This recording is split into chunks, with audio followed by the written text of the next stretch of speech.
Once you become aware, do you have to have a plan of where you are going? Or do you leave that up to the universe to bring that to you for you then to make the choice? Many people have been asking that question. Do you have a plan to where you're going, or does that just happen when you are in touch with the creative power within you? Either way may be the case. For some people, something just spontaneously and organically grows, and before they know it, they are engaged in some inspired and empowered activity. It may start very small, and they may not even know that how it's going to grow and develop. It's just the consciousness takes over, and they didn't plan it. Sometimes, just an example, you could have a musician who just loves playing this instrument, and then he just is at a street corner playing his instrument. And then somebody comes and says, "Oh, this is great, why don't you come to a studio?" And it can develop from there without him having had any plan, just enjoying the doing. For others, something may come to them suddenly, an image of something that wants to be, I put it that way, I say that wants to be created. It's not so much I want to create this. When something comes to you from a deeper level, it feels more like that this wants to be created. So it comes, an image or a thought even comes to you, and then you suddenly know what it is that wants to be created through you. And then one could say that you have a plan. But the plan is very different from the plans that the ego had when you were still trapped in ego structures, because whatever plan the ego has is very limited by its needs. The ego really seeks itself. Through its plans, it seeks an enhancement of itself. So those are the plans that the ego creates, and they are flawed, deeply flawed. And whatever action you take in order to carry out the ego's plans is also going to be deeply flawed, and will bring about a lot of heartache and problems, and creates problems more and more for yourself and others, and it's hard, it's a struggle. That's always a sign that there's the ego somewhere, you're struggling. I'm not talking about intensity, things that plans, so you have ego plans, there's always a hidden self-seeking in whatever the plan might be. The ego, when it comes through the ego, it's a hidden form of self-seeking. But the plans that I'm talking about here come from a deeper level within yourself. That's why I usually say not that you want to create this or that, but it wants to be created through you.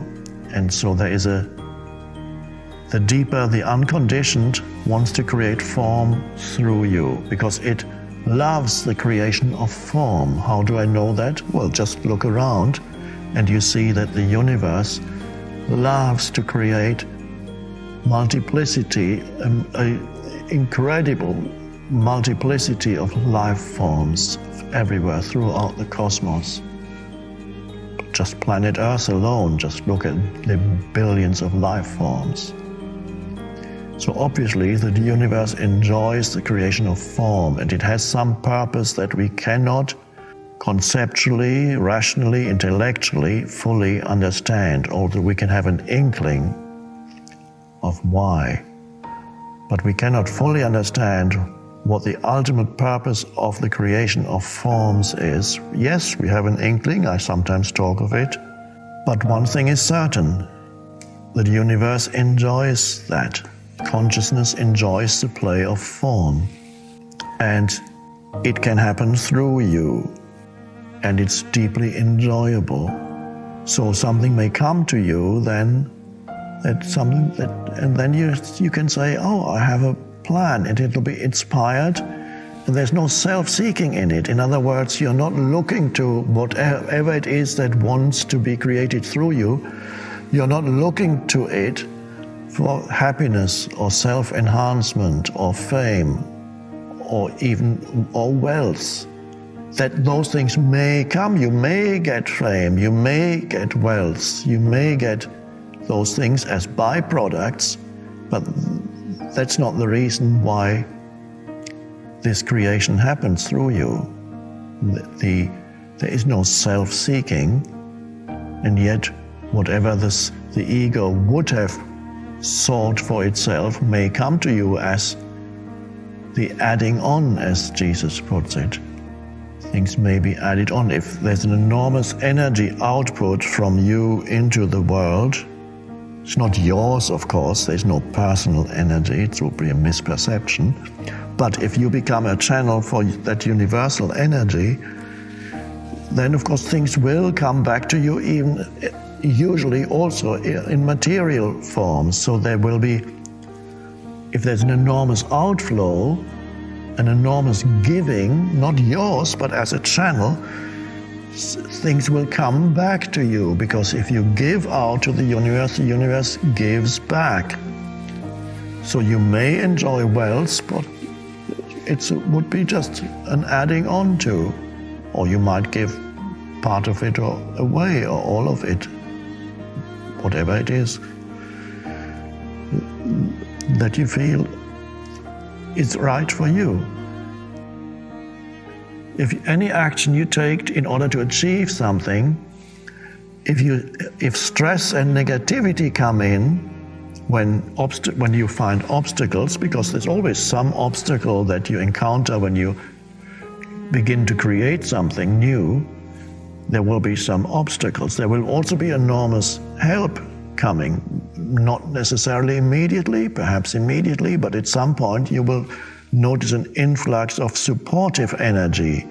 But you may also encounter obstacles in the form of people who don't want you to create something new. People who are so stuck in their mind patterns, they resist anything new. So that's a very common thing. Or obstacles in some other form. So if you encounter an obstacle and there's negativity or attack, you're attacking, then you're quickly losing power. The ego is attempting to take over. So whenever you are trying hard or struggling or stress arises, stress is another indicator that you are no longer fully aligned with the power within. Then you become stressed, upset, anxious, complaining, attacking somebody. You're losing power quickly. So that's a good indicator whenever you engage in creative action, manifesting this or that, is stress arising. I'm not saying that there's not going to be an intense energy behind when you're engaged in creative activity. There is intense energy behind it, which from an external viewpoint can sometimes be misinterpreted almost as stress, but it's not stress at all, it's just intensity of energy behind creation.